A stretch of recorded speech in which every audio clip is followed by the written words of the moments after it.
Parece que foi ontem eu fiz um vídeo sobre placas B550, há 2 anos atrás, na verdade. O pessoal gostou, mesmo sem ainda pensar em trocar. Eu andei pesquisando bastante, lendo sobre. A melhor ferramenta que eu achei para mim é a que eu vou compartilhar com você. Essa planilha, eu vou deixar o link dela aí na descrição.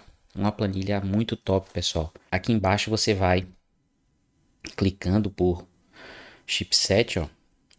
E aí você vai ter uma lista gigantesca de placas, o que cada placa tem. E eu achei massa que o cara botou até no finalzinho aqui, ó, a quantidade de portas USB, se tem USB-C atrás, se tem BIOS flashback, se é aqui atrás, se é apertando um botão, se o Clear CMOS é aqui atrás ou lá dentro, se a placa tem luzes de código de erro, se tem realmente um display ali que informa qual é o código de erro. Tem vários detalhezinhos que fazem a diferença na hora de você comprar uma placa.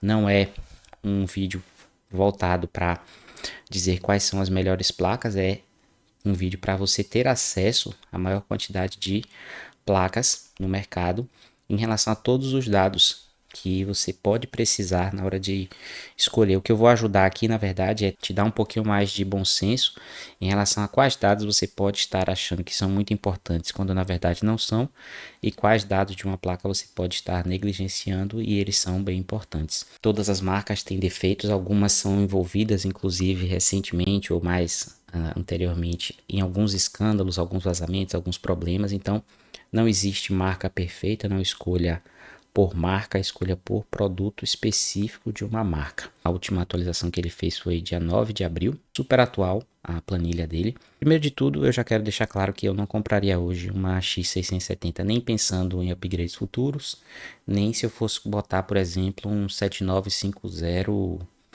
Pica das Galáxias. Não compraria uma X670. Então, a primeira coisa que eu acho importante falar é, geralmente, o codec de áudio das placas mãe é uma porcaria. Geralmente, vale muito mais a pena, deixa eu pegar aqui, você não se preocupar tanto com isso, ou não se preocupar em dar tanto dinheiro a mais em uma placa, por causa do codec de áudio que ela está usando, e no futuro você comprar um bicho desse, um DAC externo. Pode ser desse, pode ser daqueles donglezinho menor, tipo o da Moondrop. O áudio vai ficar bem melhor e o custo não vai ser tão alto como o custo embutido nas placas desse tipo.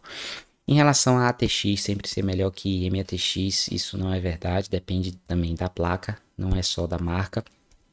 Então olhe com calma. A gente sabe que tem muitas placas ainda a M5 usando o 897, que é uma carniça, só falando assim hoje em dia, né, que já tá atrasadaço. Mas tem algumas usando codecs melhores, mais atualizados, mas não caia na pira de achar que você vai encontrar a placa-mãe com um som on-board capaz de amplificar fones high-end mesmo e vai ficar maravilhoso. Isso vai ser bem difícil, provavelmente o valor que você vai ter que pagar nessas placas vai ser insano e o benefício não vai ser proporcional. Eu estou fazendo esse vídeo sobre placas da AM5 porque hoje a memória RAM já baixou, memória DDR5 já baixou, ficou legal, dá para pegar por causa das DDR5.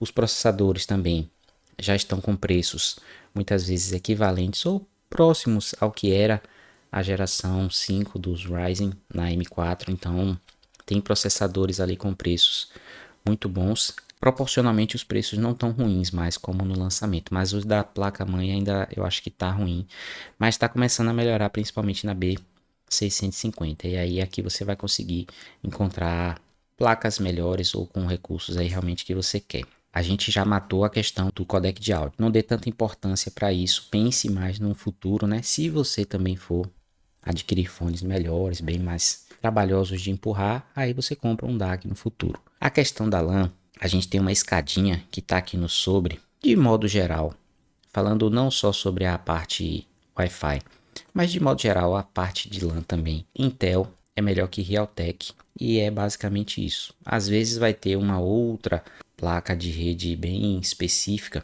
que também é legal, mas a regra geral é essa, né? Se você puder pegar placas com a rede Intel, no caso a LAN, pegue. Se não puder, se achou aqui um Realtek, tudo bem também, não tem problema. Dá uma olhada se você acha que já vai precisar que seja mais do que gigabit. As placas mais recentes estão sendo a maioria já 2.5, né, que eu acho também suficiente para a maioria.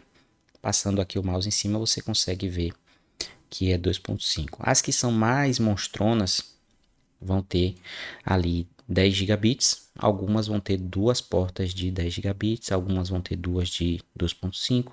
Geralmente 2.5 tá legal e se for Realtek também tá tudo bem. Beleza? Então não esquenta muito com isso. Wi-Fi 6 ou Wi-Fi 7 é um recurso que tem vindo também em muitas placas, mesmo as B650. E aqui, podendo pegar uma plaquinha, muitas vezes mais antiga da Intel, tipo a X200, Wi-Fi 6 ou a X210, muitas vezes você vai ter bem menos dor de cabeça do que tentando pegar já uma placa com o Wi-Fi BE. Se você realmente quiser, pode ser interessante você dar uma olhada nos slots M2 para Wi-Fi. Se tem slot para você acrescentar, comprar por fora depois, ó. E se ele é de fácil acesso. Porque aí você compra a placa às vezes mais barata e coloca lá o slotzinho M2, o adaptador que você quiser de rede lá depois. O Intel você compra no AliExpress e ó, sucesso. Aqui tá só BIOS Flash, mas na verdade é BIOS Flashback, né? Então, geralmente é essa situação em que quando dá problema na transição, na atualização da BIOS, a placa tem um recurso que permite que a BIOS anterior que estava funcionando seja reescrita ou seja restaurada. Eu acho um recurso interessante, útil, em várias coisas que eu não acho determinante. Por exemplo, ter o botão de power na placa lá para você ligar ela pela própria placa sem dar o curtinho com a chave de fenda, ter o botão reset, todas essas coisas eu não acho determinante na escolha de uma placa mãe para mim, mas pode ser que seja determinante para você. Isso aqui tem sido alvo de discussão, mas eu não me sinto capaz de discutir sobre esse tema, a quantidade de linhas de PCB. Eu não me sinto capaz de discutir sobre esse tema, se necessariamente vale a pena você pagar tão a mais por placas que tenham mais linhas de PCB. E aí a gente chega na parte aqui que é uma das mais talvez negligenciadas. Por causa disso começaram a surgir também muitos conteúdos que causaram o efeito oposto. De super negligenciado passou a virar o tema talvez mais importante na escolha de uma placa-mãe. E aí tem uma discussão porque algumas pessoas que entendem bastante sobre o VRM falam o seguinte: hoje em dia, apesar das falcatruas que tem aqui na configuração e na exibição da configuração de VRM, a maioria das placas ainda é overkill. Overkill quer dizer que está exagerada e vai conseguir empurrar praticamente todos os processadores atuais, né? Então, as placas, segundo alguns especialistas, B650, mesmo com toda essa variação aqui de VRM, todas essas configurações tão diferentes, empurram até um 7.9 ok, sem problemas. Então, por que não empurraria um 7600, um 7700, o 7800X3D? Então, por que esquentar tanto a cabeça em relação a VRM? Há uma corrente que pensa assim, outra corrente pensa o oposto. Nós precisamos entender a importância do VRM, nós precisamos escolher placas com bons VRMs, porque isso vai não só fazer os componentes funcionarem melhor, como esquentarem menos, ter uma vida longa bem melhor. Então o VRM é uma das coisas mais importantes da placa-mãe. São duas correntes de pensamento. Eu já vou falar sobre isso. Eu quero que você guarde essa informação um pouquinho para você dar atenção a isso aqui, ó, que eu acho bastante importante. Veja em relação à sua necessidade, se você precisa que a placa tenha muitos slots USB para virarem portas externas no seu gabinete, USB 2.0, USB 3.0, USB tipo C, o gabinete que eu estou pensando em comprar ou fazer upgrades futuros, se tiver uma porta USB-C, eu quero que a minha placa-mãe tenha um lugar para USB-C para eu poder plugar ali e já virar uma entrada frontal. Então, dê bastante atenção a isso, de acordo com o seu uso, é claro. Dê bastante atenção à quantidade de portas USB, porque está aumentando bastante a necessidade de uso de portas USB. Não foi à toa, né, que os hubs USB cresceram bastante em popularidade. Tem bastante coisa hoje em dia, tudo quer ser alimentado por USB, né? E não é legal faltar portas USB. lá atrás, na frente, enfim. Então, pensando aí realmente em upgrades futuros, eu acho legal você dar importância à quantidade e à qualidade, né? O tipo, se é USB 3.1, se é 3.2, se tem USB 4.0, se tem Thunderbolt. Dá uma olhada nisso, se você não quiser olhar por aqui, olha lá atrás, ó, na foto que o cara colocou, que fica mais fácil de você visualizar. Eu acho que essas fotos aqui não ampliam, infelizmente, mas dá para ver legal. Antes de eu voltar direto lá pro VRM e dar uma ideia para vocês, essa parte aqui que também hoje em dia tá uma confusão, pessoal. Eu não sei explicar isso. Eu vou estudar sobre isso, mas tá uma confusão essa quantidade aqui de PC slots e o tipo. Eu não sei por que, que o pessoal está discutindo tanto isso. Se você souber, por favor, deixa aí nos comentários. Mas eu acho legal você dar uma olhada na placa em relação a slots M2, né? Quantos que tem? Tem placas hoje em dia. O padrãozinho são dois slots M2 com uma certa diferença. O slot 1 mais rápido que o slot 2 geralmente. Já tem placas que não tem diferença em relação a isso. Tem placas aí com 4, M2, 5, enfim. Será que vale a pena pagar esse a mais para ter tantos slots M2 a mais? Não sei. Aí você que vai me dizer. Será que compensa para você, por exemplo, ter um M2 só para o sistema ou um M2 para o sistema, um para dados e o restante ser SSD SATA 3? Porque tem um teste que eu vi bem recente até, muito interessante, mostrando a diferença em jogos, né? Que muitas pessoas ainda compram SSDs e NVMe do mais rápido, pensando que vai ter uma grande diferença em jogos. Eu já falei sobre isso em outros vídeos, em conversas no grupo, que não é para você comprar o SSD ou NVMe mais rápido se for para jogos, porque a diferença de desempenho de um SSD SATA 3 para um NVMe, por exemplo, que bata 1500, 3000, 5000, 7000, às vezes é de 2 segundos só no tempo de abertura ou de carregamento do jogo.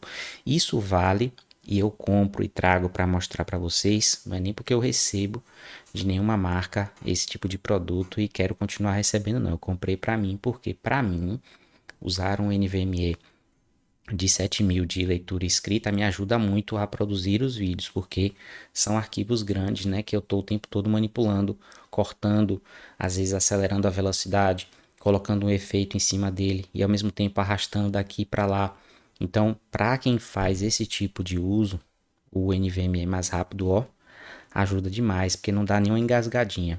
Mas para o cara que joga, não. Então, essa quantidade de slots M2 e o tipo de velocidade que eles batem, será que é tão importante assim? Será que vai fazer você pegar uma X770 com 4 slots, com 5 slots, em vez de pegar uma B650 com 2 slots ali, sucesso e uma quantidade X de SATA 3 que você possa colocar HDs ou SSDs do tipo SATA 3?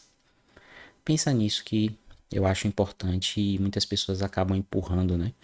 O que é mais caro porque a comissão é mais cara. Inclusive não vai ter nenhum link nesse vídeo de absolutamente nenhuma placa aqui que vocês possam ver ali do lado. Nenhum link vai ter nesse vídeo. Se você quiser ajudar o canal, sempre fica na descrição aí o meu Pix. Faça uma doação de 50 centavos, já tá me ajudando pra caramba. O objetivo desse vídeo é só ajudar, tá?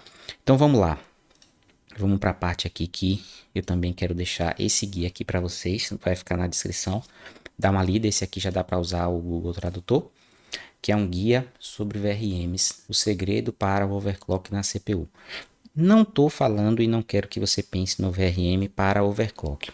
Eu quero que você pense no VRM como você pensou na época que eu fiz vídeos sobre SSDs e sobre fontes, que a função da fonte é pegar a energia que está lá na tua tomada, transformar em 12 volts e entregar ela o mais estável e mais limpa possível para os componentes da sua máquina. Era assim a lógica, continua sendo assim. Então, quanto melhor a fonte, menos ripple. Lá nos testes do TechLab, vocês veem ele medindo isso, né? Que é aquela variação na onda. Quanto mais estável for a onda dentro do intervalo permitido que a peça do seu PC gosta de trabalhar, mais ela vai durar, menos ela vai esquentar, melhor para todas as peças do seu PC. Então eu tinha falado naquela época que fontes ruins contribuíam para peças mais sensíveis do PC morrerem mais rapidamente. Beleza. O VRM também conta pra caramba em relação a isso. Por quê? Cada negocinho desse aqui, você deve pensar como um filtro de água. Tem uma configuração aqui que mostra assim, ó, 2, 10, 2, 2. Que esses aqui são piores. Pronto, 10 mais 2 fica mais fácil esse aqui, para vocês entenderem mais fácil. Geralmente, tá? Não é uma regra não, mas geralmente esse lado aqui, ou a primeira numeração, que é essa daqui, é a quantidade do VRM destinada só a controlar ou a fornecer a energia limpa para o seu processador e para a sua memória RAM. Os que ficam do lado de cá, que são os restantes, né, por exemplo, 10 mais 2, são para fornecer a energia limpa para as outras peças do seu PC. É muito importante isso aqui para o seu PC, porque isso aqui vai determinar a qualidade da energia que vai chegar para a sua CPU e para a sua memória RAM. E é claro que se você tiver uma energia mais estável e de melhor qualidade, você consegue fazer o processador entender, opa, tá tudo bem aqui, deixa eu subir minha frequência. A gente tem muitos processadores hoje com o tal do boost de fábrica, né? O que é o boost de fábrica? Ele entende que se a temperatura tá boa, a energia tá boa e você tá precisando de mais performance, ele vai lá e sobe o clock dele. Mas para ele entender que tá tudo bem, ele precisa de uma placa com um VRM decente. Se ele tiver uma placa que a energia está chegando para ele loucona, porque lembre, a fonte ela vai mandar a energia, transformou do 110 ou 220 para 12 volts. Aqui no VRM é onde acontece outra transformação, porque o processador que está aqui, geralmente ele funciona entre 1 e 1,5 volts. Então o 12 volts foi transformado de novo aonde? E por quem? Pelo VRM. Tá? Então, o que são esses quadradinhos? Por que teoricamente é melhor ter mais? Cada quadradinho daquele é para ser entendido como se fosse um nível de filtragem. Então, quanto mais fases eu tiver aqui, pense como se fosse, estou pegando a energia de 12 volts da fonte, estou limpando, estou limpando, estou limpando, limpando, limpando, limpando, limpando, limpando, limpando. Toma, CPU. Melhor que eu posso te dar isso aqui agora. E constantemente, isso aqui está acontecendo constantemente. Nesse artigo aqui, vocês lendo com calma, vocês vão entender direitinho ó, o que é o VRM, que nada mais é do que o módulo regulador de tensão. Claro, eu sou da filosofia que eu disse que tem duas, né? De que é muito importante você dar importância na hora de escolher a sua placa ao VRM sim, porque na verdade ele manda em tudo, né? Ele que vai mandar na qualidade da energia que vai chegar para os componentes do seu PC. Eu peguei uma foto aqui da placa para a gente ver mais de perto. Da vez passada eu falei algumas coisas sobre VRM que eu até errei. Não lembro quem foi, mas me corrigiu lá nos comentários. Nessa eu não vou falar quase nada para não errar, tá bom? A gente subdivide em 3 partes: MOSFET, choque e choke no caso, né? Que é em inglês, e os capacitores. O que eu devo olhar? O que vai variar? A qualidade dos MOSFETs. Geralmente os MOSFETs em placas melhores estão cobertos por dissipadores. Claro que nos testes lá de sites melhores e maiores, o que você vai ver é o cara botando uma CPU aqui, geralmente que consome bastante, forçando ela no máximo e acompanhando a temperatura do VRM. Se a temperatura do VRM subir demais, é um sinal ruim de que ou as peças usadas aqui para produzir o VRM como um todo não são de boa qualidade, ou o dissipador que a fabricante escolheu para usar ali não é suficiente para refrigerar o VRM como deveria. Então você vai encontrar diferenças entre fabricantes, modelos de placa-mãe em relação à temperatura que o VRM vai alcançar. Quando o VRM alcançar uma temperatura alta demais, o que pode acontecer? O que geralmente acontece? A instabilidade, muitas vezes a instabilidade ela não chega a queimar nenhum componente do seu PC não. O que acontece é a tal da tela azul, né, do Windows e reinicia. É prejudicial. Quanto melhor o VRM, mais você consegue também fazer overclock. Por quê? Porque é justamente o VRM que vai garantir que as tensões sejam entregues na proporção correta que o processador está pedindo. Quanto mais você sobe o que ele vem de fábrica, mais esses valores precisam ser precisos, a tolerância vai diminuindo, então o VRM precisa ser melhor. Aí tem um detalhe aqui que é o que eu acho mais legal desse vídeo e dessa planilha, é que vocês vão ter acesso a esses dados que geralmente não estão presentes na ficha técnica da placa-mãe, né? O tipo de fase e essa parte aqui. Nossa, a tela não quer sair. E essa parte aqui. Claro, valores maiores aqui serão teoricamente melhores e aqui também. O que que varia e que é importante você saber? As fabricantes mentem muitas vezes sobre a quantidade e a qualidade dos componentes usados aqui, aqui e aqui. Então, não dá para confiar tão bem. Tem algumas aqui que a gente consegue acessar exatamente, ó, Infineon, mas tem algumas aqui, deixa eu ver se tem alguma assim para vocês verem, ó, na X670 não tem, porque eles não têm nada a esconder, mas na B650 vocês vão achar alguns que estão assim, ó, aqui, ó, um H, um L. E aí ele fala aqui qual que ele acha que é. Tem alguns que ele coloca que é especulação. Mas regra geral assim é que você não deve pegar nenhum modelo que seja com menos de 8 fases. De 8 para cima tá legal. E aí eu tô vendo aqui um 6+2, e aí como é que fica? Pois é, tem formas, não só peças escolhidas de qualidade diferentes, como design de VRM diferente, a forma como o fabricante resolve montar isso aqui. E tem uma das técnicas que eles chamam lá de doubler. O que seria isso aqui, né? Fracionar isso aqui, supostamente fracionar isso aqui também. Mas considere só fracionar o VRM. Então, o que seria 8 fases, ele transformou e anuncia como um de 16 fases. Mas ele é, na verdade, um de 16 fases? Não. A tal da True Phase, né, fase verdadeira, são 8 fases aqui. Porém, você pode me perguntar e eu vou responder com um pouco que eu sei, se há alguma vantagem ou desvantagem em usar a técnica lá do doubler, que aparece aqui, muitos vocês vão ver assim, ó, com o 2x, tá vendo?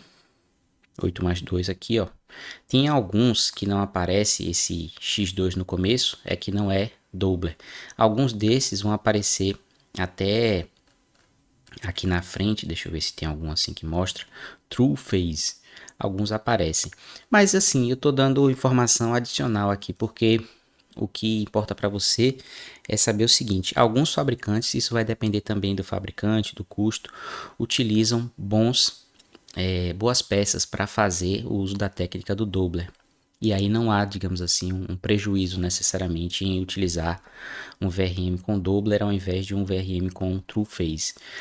Em outros casos, e na maioria dos casos, o doubler é uma técnica de, digamos assim, beneficiamento do produto, ou seja, uma forma de fazer ele parecer desempenhar mais do que ele desempenha, gastando menos. Então, a tendência nas placas de baixo custo é que o doubler seja pior do que o True Phase, mas regra geral não é necessariamente ruim ter uma placa com a forma de projetar sendo o doubler. Você ainda está criando uma certa subdivisão aqui que alivia. Quanto mais fases um VRM tiver, sempre pense como se fosse uma queda d'água que você está adicionando mais degraus. Então, quanto mais degraus você adicionar, mais vai suavizando a queda para lá no final sair a energia mais limpa. Então, aqui, quando você também vai subdividindo a carga d'água, né, o peso da água, cada parte dessa aqui, deixa eu tirar isso aqui e botar um lápis normal, cada parte dessa aqui vai trabalhar menos, vai ter um trabalho menor, e aí vai passar sei lá, 25% para esse, mais 25% para esse. Se fosse menos quantidade, seria tipo esse aqui tá passando 50% para esse e esquentando mais, e assim sucessivamente. Em relação às marcas, aqui eu não manjo não. Se você manjar, me fala quais são as melhores marcas, deixa aí no comentário. Infineon, aqui a gente tem Infineon também, já é um número igual ou diferente? É o mesmo número. Esse aqui é diferente o número, ó. Infineon. Aqui a gente está falando das placas X670, tá vendo? Se a gente mudar lá para B650, provavelmente vai mudar o fabricante, ó. Não mudou. Ainda é Infineon também, Infineon. Legal. você vê que não tá alterando tanto, ó. Mas, por exemplo, essas aqui, ó, são uma 6 vezes 2. Então, isso aqui, teoricamente, é um 12 fases, né? Um 12 fases duplicado. Tá bom ainda, né? Mas será que não é mais interessante pegar um 10 fases não duplicado? Não sei. Me diga você aí. O que não pode acontecer, ó, é eu achar um número menor do que esse aqui, por exemplo, ó. 4 vezes 2, 8. É um doubler. A gente vai vendo aqui, ó, no SPS, no DRMOS. A gente vai vendo que os de cá tem mais, ó. 110, 70. Tá vendo que é mais? Mas o que é importante você saber é que na classe de placas high-end e mid-end, dificilmente você vai ter problema em relação ao VRM. A não ser que você vá fazer um overclock maior. Na mid você pode ter problemas. E a não ser que você vá fazer um overclock muito, muito extremo mesmo, de benchmark, aí pode ser que você tenha algum problema na X770 e tenha que escolher um VRM bem específico. Mas tirando essas duas situações muito particulares, a única situação que pode dar merda é você fazer a loucura de tentar pegar uma placa low-end, né, baixo custo de entrada, para gastar o mínimo possível, porque muita gente tem esse tipo de raciocínio, e eu vou compensar esse gasto mínimo possível que eu tive na placa pegando um processador parrudão. Aí você está fazendo errado o raciocínio, porque você está pegando um VRM que foi pensado para processadores mais suavidade e está tentando botar processadores mais cavalos. Aí vai dar provavelmente algo de errado. Não necessariamente, mas a chance você está começando a dar chance pro azar aí, não é uma recomendação que eu te dou. Não coloquei aqui, né, as placas A620, mas fique à vontade aí, passei pela planilha, usufrua dessa informação que geralmente não está disponível no site, algumas outras informações também os fabricantes omitem. Aqui no About, o autor da planilha, ele fala um negócio bem interessante que eu acho legal, tier list, né, que é a qualidade das fabricantes. Ele considera 4 grandes, 4 secundárias e o restante é resto. Então, as 4 principais que ele fala são Asus, MSI, ASRock, Gigabyte, 4 grandes.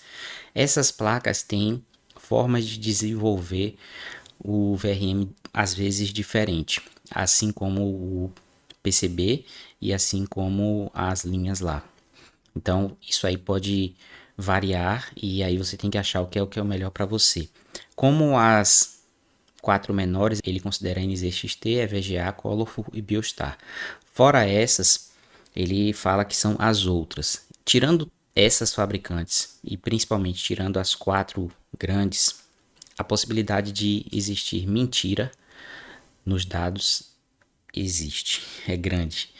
Então, ainda que você tenha dados, né, de alguma placa-mãe aí que não faça parte dessas aí, cuidado porque pode ser mentira a questão aqui, principalmente do VRM ou de algum componente que ela utiliza. Se tiver alguma coisa aí que eu possa ajudar mais, deixa nos comentários. Só lembrando que eu deixei para o final de propósito para quem assiste vídeos até o final, que é justamente a pessoa que tem a capacidade de manter a atenção hoje em dia, né, o que não está fácil, ela vai ter acesso a esse detalhe aqui para ela não perder tempo aí nos comentários. Eu não vou responder esse tipo de pergunta aqui, ó, pelo mesmo tipo de resposta que o cara da planilha deu. Posso fazer perguntas sobre comprar placa-mãe X ou Y? Ele diz, contanto que a pergunta não seja feita para validar ou confirmar a sua própria escolha baseado em um viés seu. Então, qual é esse tipo de pergunta que é a mais comum? Estou pensando em comprar a Asus B650 Prime, pam, pam, pam, pam, pam, pam. O que você acha dela? Posso comprar? Está, portanto, na loja tal. Não vou responder nenhum tipo de pergunta relacionada a isso. Aí vai ter outro tipo de pergunta também que é assim: qual você acha que é a melhor placa até X reais B650? Não vou responder esse tipo de pergunta. Eu não fiz o vídeo com essa intenção de criar um ranking de placas e nem de te oferecer nenhuma placa, certo? Também vão ter perguntas, eu sei, provavelmente, para as pessoas que não viram o vídeo até o final, assim: estou entre a ASRock Taichi e a MSI Tomahawk, pam, pam, pam, pam, pam, pam. Na sua opinião, qual das duas é melhor? Todas são perguntas que se referem à mesma categoria. A pessoa tem uma ideia em mente e quer uma validação externa para confirmar o que ela está pensando. Se eu disser uma placa, provavelmente assim, fora dessa lista aí, ou dessas duas opções que ela deu, ela vai começar uma conversa ali, mas por quê? E não é meu papel convencer nenhum de vocês de qual placa vocês querem comprar. Ele responde isso exatamente da forma que eu penso. O que eu vou dizer pode ser ou não do seu gosto. E eu tenho opiniões individuais que podem divergir da sua. Pronto, ele esclareceu isso aqui de uma forma bem objetiva. Qualquer pergunta relacionada a problemas com a placa não é para ser perguntada aqui. Eu não sou a fonte para isso, para saber sobre problemas de placa e muito menos para resolver problemas de placas e nem de fabricantes específicos. E beleza? Espero ter ajudado vocês com esse vídeo aí. Qualquer dúvida, deixa nos comentários. Qualquer informação adicional aí que você acha que vai ajudar outras pessoas que eu não dei por não saber ou por ter errado, também deixa aí nos comentários. Um abração para vocês. Tchau, tchau.